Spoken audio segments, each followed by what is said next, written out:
Quand le timbre incendie se fait entendre, tout le monde sort.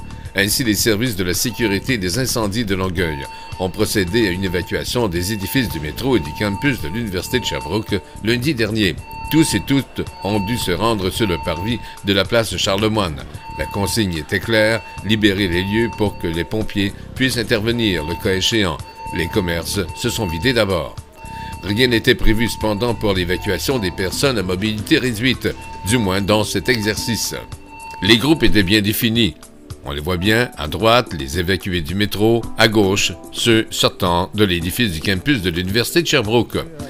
Jean-Guy Ranger est chef de division au service des incendies de Longueuil. Il nous explique comment le protocole d'évacuation s'est réalisé. L'incendie de l'agglomération de Longueuil.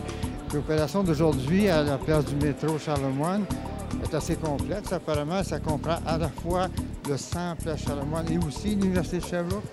Effectivement, ici, on a l'Université de Sherbrooke qui est aussi liée avec le Centre Place Charlemagne et l'AMT qui est le RTL. Donc, on regroupe 3 organismes, plus la STM qui est au sous-sol, là, bien entendu, qui arrive. Oui. Quelle problématique vous avez en tête en faisant ça? C'est prévu par la loi de le faire, mais c'est quoi les problématiques qui vous concernent le plus? En fait, aujourd'hui, ce qu'on veut faire, c'est mettre en application le plan d'urgence qui a été établi par les partenaires conjointement.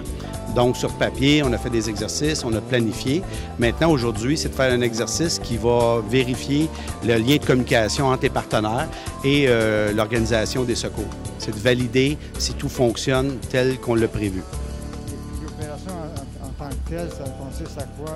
Les gens descendent à une heure fixe. Comment ça va se passer tantôt, là? En fait, il va y avoir un déclenchement d'alarme incendie provoqué par des intervenants pour valider du début à la fin l'appel à la centrale d'alarme, la communication entre les intervenants. Puis les gens, quand ça va sonner, comme dans tout bâtiment, quand il y a une alarme générale, on doit évacuer et s'en aller en lieu sûr pour permettre aux intervenants d'urgence de faire le travail.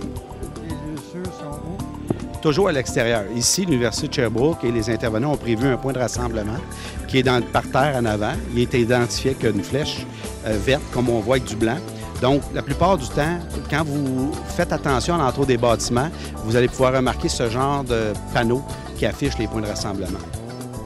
Question hypothétique. S'il y avait un feu dont l'origine est l'édifice du métro lui-même, que ce soit au rez-de-chaussée où il y a des commerces ou à l'étage où il y a des cliniques encore, ou que ce soit à l'université dans une tour assez haute, est-ce que c'est deux problématiques différentes pour le service d'un incendie? Oui, effectivement, que la tâche est différente quand c'est un bâtiment à grande hauteur par rapport à un petit bâtiment. Par contre, ici, tous les systèmes sont en place pour donner le niveau de sécurité qui est recommandé pour ce genre de bâtiment-là. C'est quoi en pratique, là? Donnez-moi un peu de détails. Par exemple, s'il y a un feu dans la tour, est-ce qu'il faut passer par l'ancien édifice pour entrer les tuyaux, quoi? En fait, non. Les bâtiments ont toutes des issues de secours à des distances réglementaires et on n'a pas à passer dans un autre bâtiment pour évacuer. Chaque bâtiment a été conçu en façon que les distances de parcours sont respectées. Donc, s'il y a un feu dans la tour, on n'aura pas à évacuer nécessairement aussi le centre Place Charlemagne parce qu'il y a des séparations couvre-feu entre les bâtiments aussi. Ma question portait surtout sur le mode d'intervention à vous. Pour aller à l'Université de Sherbrooke, vous y allez par là-bas. Vous avez des bornes d'eau dans le complexe de l'université. Oui, effectivement, les bâtiments à grande hauteur sont munis de raccords pompiers à tous les 2 niveaux des étages, dans plusieurs cages d'escalier. Il y a des systèmes de désenfumage, comme je vous dis, c'est giclé. La chance d'avoir un incendie d'envergure dans un bâtiment comme l'Université de Sherbrooke est pratiquement impossible à cause des systèmes. C'est un bâtiment qui est ultra moderne, qui possède tous les systèmes.